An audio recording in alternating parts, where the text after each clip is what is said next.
NEET ആസ്പിറൻസിനെ സംബന്ധിച്ചിടത്തോളം പഠനത്തിൻ്റെയും confidence ലെവലിൻ്റെയും ഏറ്റവും പീക്കിലെത്തേണ്ട സമയമാണിത്. എന്നാൽ നമ്മൾ എത്രത്തോളം കോൺഫിഡൻ്റ് ആണെന്ന് ആത്മപരിശോധന നടത്താം. നമ്മൾ എത്ര മോഡൽ എക്സാമുകൾ എഴുതി, എത്ര നന്നായിട്ട് പഠിച്ചു, എന്നിട്ടും ഈ അവസാന നിമിഷത്തിൽ ഒരല്പം ടെൻഷനുണ്ടോ? അത് കാര്യമാക്കേണ്ടതില്ല. കാരണം ഈ അവസ്ഥയിലൂടെ കടന്നുപോയ ആയിരക്കണക്കിന് വിദ്യാർത്ഥികളുടെ അനുഭവങ്ങൾ ഞങ്ങൾക്കുണ്ട്. പോയ വർഷം ഇതേ സമയത്ത് നടന്ന ബ്രില്യൻ്റ് മോഡൽ എക്സാമുകൾക്ക് ചില വിദ്യാർത്ഥികൾക്ക് ലഭിച്ച മാർക്കുകളും എന്നാൽ നീറ്റ് എക്സാമിന് അവർ കൈവരിച്ച നേട്ടങ്ങളും നമുക്ക് ഓരോന്നായി കാണാം. ആദ്യമായി കഴിഞ്ഞ വർഷത്തെ ട്രിവാൻഡ്രം സെൻറ്ററിലെ റിപ്പീറ്റർ ബാച്ച് വിദ്യാർത്ഥി MR ആദിത്യ 2023 ഏപ്രിൽ 18 നടന്ന ഓൾ യൂണിറ്റ് എക്സാമിൽ ഫിസിക്സിന് 65 മാർക്കും കെമിസ്ട്രിക്ക് 54 മാർക്കും ബയോളജിക്ക് നേടിയ 250 മാർക്കുമായി ആകെ 369 മാർക്കാണ് ആദിത്യയ്ക്ക് കിട്ടിയത്. 51.25% മാർക്കും 4768 റാങ്കും. ആരാണെങ്കിലും പ്രതീക്ഷകൾ അവസാനിച്ചു പോകുന്ന സമയം. എന്നാൽ ചിലർ മറിച്ചാണ് ചിന്തിക്കുക. ജയിച്ചു കയറണം, എനിക്ക് നേടണമെന്ന വാശി അവരെ വ്യത്യസ്തരാക്കും. ഒന്നുമല്ലാത്ത സ്ഥിതിയിൽ നിന്നും തികഞ്ഞ ആത്മവിശ്വാസത്തോടെ ആദിത്യ അടുത്ത എക്സാം എഴുതുകയാണ്. ഏപ്രിൽ 20 453 ഏപ്രിൽ 23 498 മാർക്കും നേടിയ ആദിത്യ ഏപ്രിൽ 25 നടന്ന എക്സാമിന് 509 മാർക്ക് ഉയർത്തുന്നു. ഏപ്രിൽ 27 റിഹേഴ്സൽ എക്സാം ബ്രില്യൻ്റ് നടത്തിയപ്പോൾ 622 മാർക്കിലേക്ക് കുതിച്ചുയരുകയാണ് ആദിത്യ. ആ എക്സാം ഒരല്പം എളുപ്പമുള്ളതായിരുന്നു. എന്നാൽ ഏപ്രിൽ 30 എക്സാമിന് 586 മാർക്കായി കുറയുന്നു. മെയ് മാസം 1 അതായത് നീറ്റ് എക്സാമിന് 6 ദിവസം മുമ്പ് നടന്ന എക്സാമിൽ വീണ്ടും മാർക്ക് കുറഞ്ഞ് 488. തൊട്ടടുത്ത ദിവസം മെയ് 2 എക്സാമിന് ആദിത്യയ്ക്ക് ആകെ കിട്ടിയത് 486 മാർക്കാണ്. ഇനി നീറ്റ് എക്സാമിന് കേവലം 5 ദിവസം മാത്രമേ അവശേഷിക്കുന്നുള്ളൂ. എന്നാൽ ആദിത്യ എന്ന പേരിൻ്റെ അർത്ഥം അന്വർത്ഥമാക്കുന്ന രീതിയിൽ സൂര്യനെ പോലെ ഉദിച്ചു വരികയാണ് എക്സാം നടന്ന മെയ് 7 ആദിത്യ. നീറ്റ് 2023 621 മാർക്ക് നേടി ഓൾ ഇന്ത്യ കോട്ടയിൽ MBBS അഡ്മിഷൻ കരസ്ഥമാക്കി ഇപ്പോൾ കാർവാർ ഇൻസ്റ്റിറ്റ്യൂട്ട് ഓഫ് മെഡിക്കൽ സയൻസിൽ ഫസ്റ്റ് ഇയർ MBBS പഠിക്കുന്ന ആദിത്യയുടെ മനസ്സാണ് ഇപ്പോൾ നമുക്ക് ഓരോരുത്തർക്കും വേണ്ടത്. ഇതുപോലെയുള്ള 100 കണക്കിന് മിടുക്കന്മാരും മിടുക്കികളുമാണ് ഓരോ വർഷവും ബ്രില്യൻ്റിൽ നിന്ന് ആത്മവിശ്വാസത്തോടെ പഠിച്ചിറങ്ങുന്നത്. ഓരോരുത്തരുടെയും പേരുകൾ എടുത്തു പറയുന്നതിന് വളരെയേറെ സമയം ആവശ്യമായി വരും. അതിനാൽ കുറച്ച് കുട്ടികളുടെ കൂടി മാത്രം മോഡൽ എക്സാമിന് കിട്ടിയ മാർക്കിൻ്റെ പ്രൊഫൈലുകൾ നിങ്ങളെ പരിചയപ്പെടുത്തട്ടെ. രണ്ടാമതായി ജിഫിൻ ജിജോ വർഗീസ്, S1 ബാച്ചിലെ റിപ്പീറ്റർ വിദ്യാർത്ഥി. 2023 ഏപ്രിൽ മാസം നടന്ന മോഡൽ എക്സാമുകളിൽ ജിഫിൻ കരസ്ഥമാക്കിയ മാർക്കുകൾ അദ്ദേഹത്തിൻ്റെ പ്രൊഫൈലിലുണ്ട്. നമുക്കതൊന്ന് വിശകലനം ചെയ്യാം. April 18 520 mark, April 20 596, April 23 551, April 25 549 mark. എന്നാൽ മെയ് 7 നീറ്റ് എക്സാമിൽ 622 മാർക്ക് കരസ്ഥമാക്കി തമിഴ്നാട്ടിലെ ഗവൺമെൻറ് മെഡിക്കൽ കോളേജ് നാഗപട്ടണത്തിൽ 1ാം വർഷ MBBS പഠിച്ചുകൊണ്ടിരിക്കുന്ന ജിഫിൻ്റെ മനോധൈര്യവും നമുക്കിപ്പോൾ മാതൃകയാക്കാം.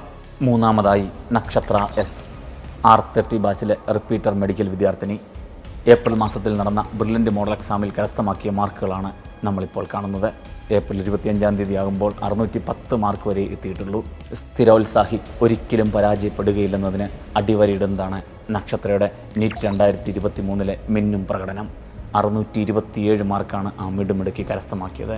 ഓൾ ഇന്ത്യ കോട്ടയിലൂടെ അഡ്മിഷൻ നേടി ഗവൺമെൻറ് മെഡിക്കൽ കോളേജ് ധർമ്മപുരിയിൽ ഫസ്റ്റ് ഇയർ MBBS പഠിക്കാൻ നക്ഷത്രയെ സഹായിച്ചത് ബ്രില്യൻ്റിലെ മോഡൽ എക്സാമുകളും ആ കുട്ടിയുടെ ആത്മവിശ്വാസവും ഒന്ന് മാത്രമാണ്. നാലാമതായി അഞ്ജനയെ, Q47 ബാച്ചിലെ റിപ്പീറ്റർ വിദ്യാർത്ഥിനി. ഈ കുട്ടിയുടെയും 2023 ഏപ്രിൽ മാസത്തിലെ ബ്രില്യൻ്റ് മോഡൽ എക്സാം റിസൾട്ടുകൾ നമുക്കൊന്ന് വിലയിരുത്താം.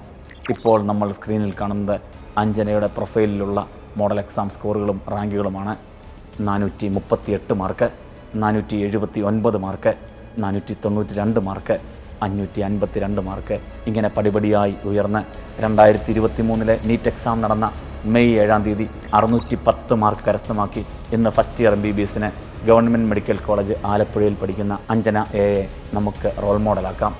ഈ കൂട്ടത്തിൽ 5ാമതായി വരുന്ന ആളാണ് റിസ്ന KM, റിപ്പീറ്റർ ഓൺലൈൻ ബാച്ചിലെ വിദ്യാർത്ഥിനി. 2023 മെയ് 1 ബ്രില്യൻ്റിൽ നടന്ന നീറ്റ് റിഹേഴ്സൽ ടെസ്റ്റിൽ 463 മാർക്കാണ് നേടാനായത്. മെയ് 5 വരെ കൃത്യമായി എക്സാം എഴുതിയിട്ടുണ്ട്. അതാണ് ഇപ്പോൾ പ്രൊഫൈലിൽ കാണുന്നത്. മെയ് 5-ാം തീയതി 575 മാർക്കാണ് ആ കുട്ടിക്ക് ലഭിച്ചിരിക്കുന്നത്. എന്നാൽ തികഞ്ഞ ആത്മവിശ്വാസത്തോടെ നീറ്റ് എക്സാം എഴുതിയ അർസ്ന 610 മാർക്ക് നേടിക്കൊണ്ട് ഗവൺമെൻറ് മെഡിക്കൽ കോളേജ് കോന്നിയിൽ അഡ്മിഷൻ നേടുന്നു. ഇങ്ങനെയുള്ള 100 കണക്കിന് വിദ്യാർത്ഥികളെയാണ് നിങ്ങൾക്ക് മുന്നിൽ ഞങ്ങൾക്ക് പരിചയപ്പെടുത്താനാവുക. ഈ ചുരുങ്ങിയ സമയത്തിനുള്ളിൽ അവയൊന്നും സാധ്യമല്ല. കഴിഞ്ഞ വർഷത്തെ MBBSന് അഡ്മിഷൻ കിട്ടിയ മുഴുവൻ വിദ്യാർത്ഥികളുടെയും ലിസ്റ്റ് ഞങ്ങൾ ബ്രില്യൻറ്റിൻ്റെ വെബ്സൈറ്റിൽ പ്രസിദ്ധീകരിച്ചിട്ടുണ്ട്. ഇപ്പോൾ ഞങ്ങളുടെ മോഡൽ എക്സാം എഴുതിക്കൊണ്ടിരിക്കുന്ന കുഞ്ഞുങ്ങളോട് ഞങ്ങൾക്ക് പറയാനുള്ളത് ഇത്രമാത്രം: നിങ്ങൾ കുഞ്ഞുനാളിൽ കണ്ട സ്വപ്നത്തിൻ്റെ സാക്ഷാത്കാരമാണ് ഡോക്ടർ. അത് പൂർത്തീകരിക്കാൻ വേണ്ടിയാണ് നിങ്ങളിവിടെ വന്നിരിക്കുന്നത്. ആ യാത്ര പൂർത്തീകരിക്കാൻ ഇനി കുറച്ച് ദിവസങ്ങളേ ഉള്ളൂ. എല്ലാ വർഷത്തെ പോലെയും ബ്രില്യൻറ്റ് കൃത്യമായി മോഡൽ എക്സാമുകൾ നടത്തുന്നുണ്ട്. സിമ്പിളായും ആവറേജായും അല്പം സ്റ്റാൻഡേർഡ് കൂടുതലുള്ള എക്സാമായും ഒക്കെ അതെല്ലാം നിങ്ങൾ പ്രാക്ടീസ് ചെയ്തിട്ടുമുണ്ട്. എന്നാൽ ഈ അവസാന നിമിഷം ഒരല്പം ടെൻഷൻ നിങ്ങൾക്കുണ്ടാകാം. അവിടെ നിങ്ങളൊറ്റയ്ക്കല്ല. മനസ്സ് നീറുമ്പോൾ, ഹൃദയം വിങ്ങുമ്പോൾ നിങ്ങൾക്ക് താങ്ങായി ക്ലാസ് മെൻറ്റേഴ്സുണ്ട്, കോർഡിനേറ്റേഴ്സുണ്ട്, ഡയറക്ടേഴ്സുണ്ട്. നിങ്ങൾക്ക് ഫുൾ സപ്പോർട്ടായി പേരൻസുമുണ്ട്. നിങ്ങൾക്ക് അവരോട് സംസാരിക്കാം. അവർ പറഞ്ഞു തരുന്ന വഴിയിലൂടെ നീറ്റിനായി നിങ്ങൾക്ക് മുന്നേറാം. വിജയം സുനിശ്ചിതമാണ്. NDA കണ്ടക്ട് ചെയ്യുന്ന 2 എക്സാമുകളാണല്ലോ നീറ്റും JEE മെയിനും. അവ തമ്മിൽ താരതമ്യം ചെയ്യുമ്പോൾ നീറ്റ് എക്സാം വളരെ എളുപ്പമാണ്. JEE അല്പം ടഫാണ് എന്നാണ് വിദ്യാർത്ഥികളും അധ്യാപകരും പേരൻസുമൊക്കെ ധാരാളമായി ഞങ്ങളോട് പറഞ്ഞിട്ടുള്ളത്. മെഡിക്കൽ വിദ്യാർത്ഥികളായ നിങ്ങളിൽ പലരും JEE main second session exam എഴുതിയിരുന്നല്ലോ. ആ JEE മെയിൻ എക്സാമും ബ്രില്യൻറ്റ് ഇപ്പോൾ നടത്തുന്ന മെഡിക്കൽ മോഡൽ എക്സാമും താരതമ്യം ചെയ്യുമ്പോൾ JEE എക്സാം വളരെ സിമ്പിളായി തോന്നുന്നതായി ധാരാളം വിദ്യാർത്ഥികൾ ഞങ്ങളോട് പറഞ്ഞിട്ടുണ്ട്. അതുകൊണ്ട് 2024 നീറ്റ് എക്സാമിനെ ലക്ഷ്യമാക്കി മുന്നോട്ട് കുതിക്കുന്ന ഞങ്ങളുടെ പ്രിയ വിദ്യാർത്ഥികളോട് ഞങ്ങൾക്കൊന്നേ പറയാനുള്ളൂ: ഇനിയുള്ള സമയവും നിങ്ങൾ ആഞ്ഞു പരിശ്രമിക്കുക. നിങ്ങളിപ്പോൾ ചെയ്തു പഠിക്കുന്ന ഓരോ ക്വസ്റ്റ്യൻസും നിങ്ങളെ കൂടുതൽ ശക്തരാക്കുകയാണ്. 2024 നീറ്റ് എക്സാമിനായി ഇപ്പോൾ നിങ്ങൾക്ക് ലഭിക്കുന്ന മാർക്ക് എന്തുമായിക്കൊള്ളട്ടെ, ഉറപ്പായും മെയ് 5 നിങ്ങളുടെ ദിവസമായി മാറും. കാരണം കഴിഞ്ഞ 40-ലധികം വർഷങ്ങളായി ബ്രില്യൻറ്റിലെ അധ്യാപക സമൂഹം ഇത് ദർശിക്കുന്നതാണ്. നിങ്ങൾക്ക് ബ്രില്യൻറ്റിനെ വിശ്വസിക്കാം, ബ്രില്യൻറ്റിലെ അധ്യാപകരെ വിശ്വസിക്കാം, ബ്രില്യൻറ്റിൻ്റെ പരീക്ഷാ സമ്പ്രദായത്തെ വിശ്വസിക്കാം. അതിൽ പ്രതീക്ഷ അർപ്പിക്കുക. പ്രതീക്ഷ എന്നത് കരുത്തേറിയൊരു ശക്തിയാണ്. അത് കാര്യങ്ങളെ സുഗമമാക്കുന്നു. കനേഡിയൻ ചിന്തകനായ ബോബ് പ്രോക്ടർ പറഞ്ഞതുപോലെ, മോഹം നിങ്ങളെ മോഹിച്ച വസ്തുവുമായി ബന്ധപ്പെടുത്തുന്നു, പ്രതീക്ഷ അതിനെ നിങ്ങളുടെ ജീവിതത്തിലേക്ക് കൊണ്ടുവരുന്നു. നിങ്ങൾ ആഗ്രഹിക്കുന്നത് പ്രതീക്ഷിക്കുക, അവ ലഭിക്കുക തന്നെ ചെയ്യും. All the best. എൻട്രൻസ് സംബന്ധമായ വാർത്തകളും അപ്ഡേഷനുകളും ഏറ്റവും വേഗം ആധികാരികമായി അറിയാൻ ബ്രില്യൻറ്റ് സ്റ്റഡി സെന്റർ പാല യൂട്യൂബ് ചാനൽ സബ്സ്ക്രൈബ് ചെയ്യുക. ബെൽ ഐക്കൺ അമർത്തുക. ഈ വീഡിയോ മറ്റ് സുഹൃത്തുക്കളിലേക്കും ഷെയർ ചെയ്ത് നൽകുക.